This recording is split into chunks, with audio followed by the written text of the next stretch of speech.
Right, in today's video, I'm going to be going over the most common mistakes people are making in remote high ticket sales and remote high ticket closing, to be more specific. Let's just jump straight in. I don't want to waste any time. So, the first one is people think it's going to be easy. Now, this does mostly apply to people obviously entering the space. And the whole making money online kind of niche, whatever, people in this space claim that it's very easy to do and you can do it in 30 days, you can do it in XYZ time frame. And the truth is, it's all bullshit, right? It is, simply. In simple fact, high ticket closing and high ticket sales, yes, you can make money quickly, right? Some of our clients did it in 2 weeks, 3 weeks. They got their first checks.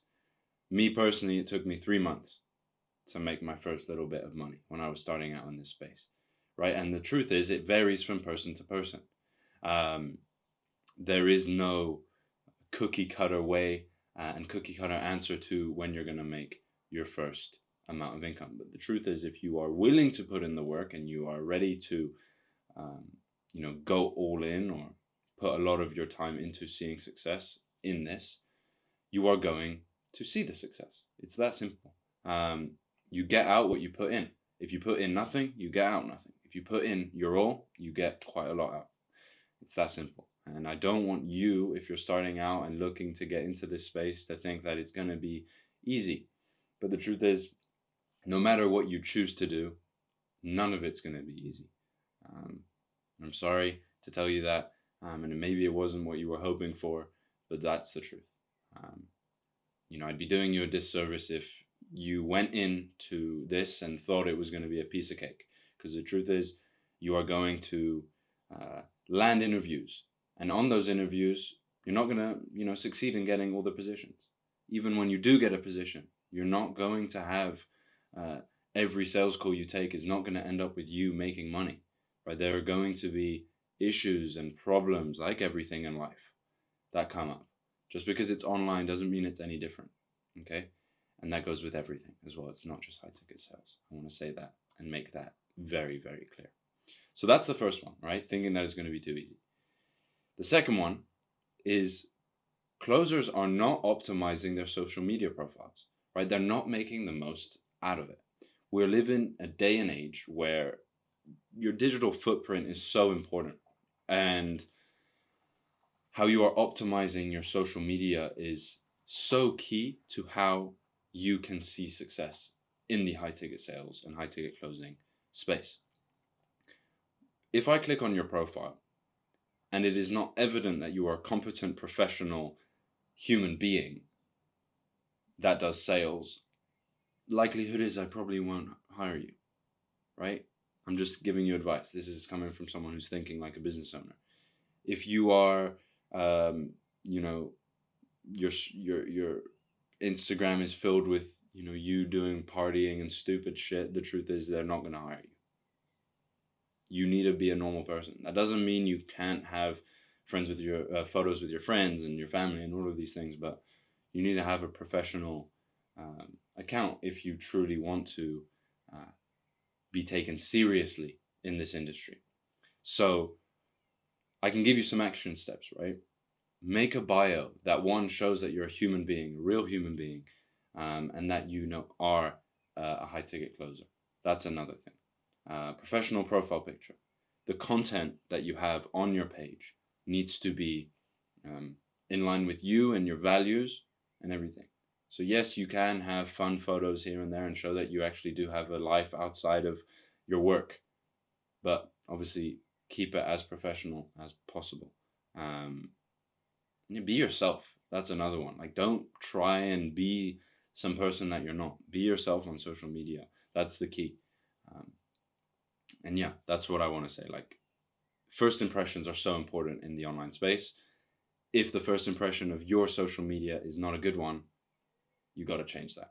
Okay. And luckily, that can be done very easily, right? Get a camera, take some nice photos, photos with your phone. It is that simple. Okay. Now, the third mistake I see a lot of people making, not recording sales calls. It's such a simple thing to forget, especially when you're starting out, but it is so key to do because you need to understand what you are doing, right? It's very, very easy to forget what you were doing and how a sales call went when you cannot look back at it. You need to be reviewing your calls at all times, especially when you're starting out. It's key. But even if you are 2 years into this, you need to be reviewing your calls, right? I still take calls from time to time and I review them. I also review people, I review my clients, I review my team members. It's a very important skill to have, to being able to review sales calls, um, because that means you can get a sales manager role down the line. And that means you literally get paid uh, a commission for every sale at the company, and you just manage the sales team or teams, right? That's your thing. You don't have to take any calls, you just manage them. So if you understand how to review calls to a high level, you can then get paid a lot of money and make a lot of money, which is great. But how are you going to do that if you're not recording any of your calls to begin with? Okay, so record your calls, review them, right? Look back at how you are starting your calls, where you feel like you lost the prospect, how you dealt with a certain objection, and look at where you can improve, how you can improve, and then in your next call, you can implement those things. Simple. And then again, review it again, see how it went. And just this continuous cycle of improvement is so important. And it's what's going to take you to the next level, right? It's what is going to take you to hitting those 10, 20, and even 30K months that you want to be doing. So yeah, the fourth thing, okay, not doing anything to ensure that all your calls are showing up.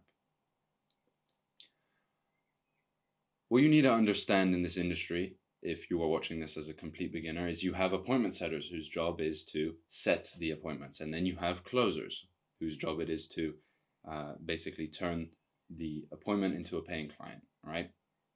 That is the role. It is also the appointment setter's responsibility to make sure that the prospect is showing up. However, as a closer, you also need to be making sure that you are doing everything in your power to make sure they show up. Not only because it's, great to actually have a meeting with someone, but let's say you have 8 calls a day. If only 4 of them are showing up, you've literally just cut the amount of money you can make in half. And as it's a commission only industry, why would you do that to yourself? Right? It makes no sense. Give yourself the best chance to be on the most amount of calls in your day. So, if you are on a B2B offer, the best thing you can do is be in a WhatsApp group chat or be in contact with the prospect before your call. Make the prospect feel like it is actually a real thing, it's a real system, and they know who they're talking to before the call starts. Another great thing is send them some pre-call resources, something to, get them acclimatized to what they're going to be sold or whatever it may be. And then the final thing is on the day of the call, you call them up and you're like, hey, I'm just confirming that you're going to be able to attend the call at XYZ time.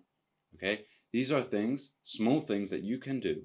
And it doesn't actually matter if it's B2B or B2C. You can do these, and you just have to maybe change what it is. But it doesn't matter what industry you are selling in. These apply to everything. Okay? So pre-call resources, group chats, and having contact with the prospect before your call and calling them on the day of the call to make sure that they show up, right? These are little things you can do to literally pivot the amount of calls that are showing up and therefore improving the amount of chances you have to make money. So yeah. The fifth thing is talking about the weather.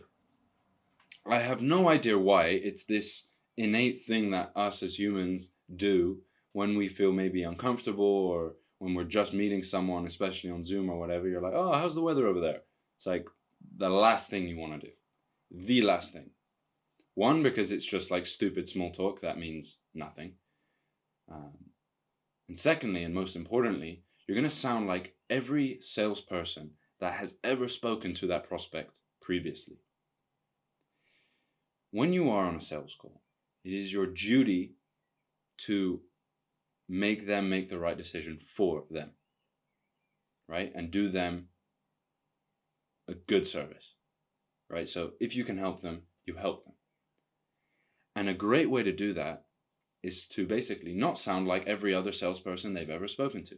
You need to stand out. And talking about the weather is not going to make you stand out. It's going to make you look like every other salesperson ever. And the prospect is going to be thinking, oh, okay, yeah, this is a sales call. Initially, straight out the go, and their guard's going to be up. And they're not going to be real with you. And then you're not going to have a good chance of truly getting the deal over the line. And it's for their best interest. Because, like I said, if you can help them achieve their goal, you should be getting them over the line. It is that simple. So yeah, don't talk about the weather. You look like every other salesperson out there. The prospect's guard is going to be up. They're not going to be shy with you. They're not going to be emotional with you. And that's the problem. Because prospects make decisions, and people in general make decisions based off of emotion. And if you are doing something that is preventing them to be emotional, it obviously is going to ruin your chances to close the deal. Okay? So, final mistake is coming across as desperate. Now, what do I mean by this? So, throughout the call, right, it's leading up to a pitch, or it's leading up to being disqualified. But let's say it's leading up to the pitch if they're a good fit for what you do and you can help them. They'll give you objections, right? 90% of calls, you get objections. It's just part of sales. No one likes spending a lot of money.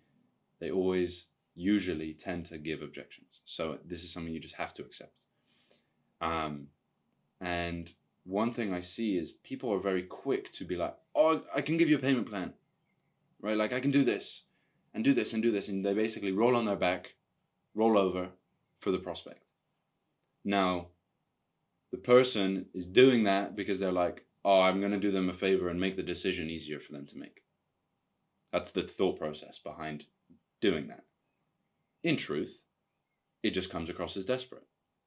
And the prospect, is going to think, why is this person so desperate for my money? Right? And that is a problem.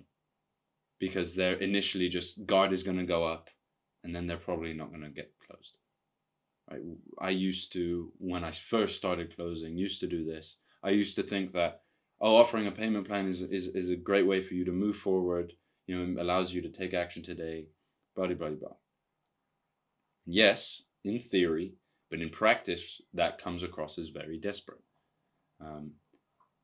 You have to be understanding of their situation and actually deal with the objection head on.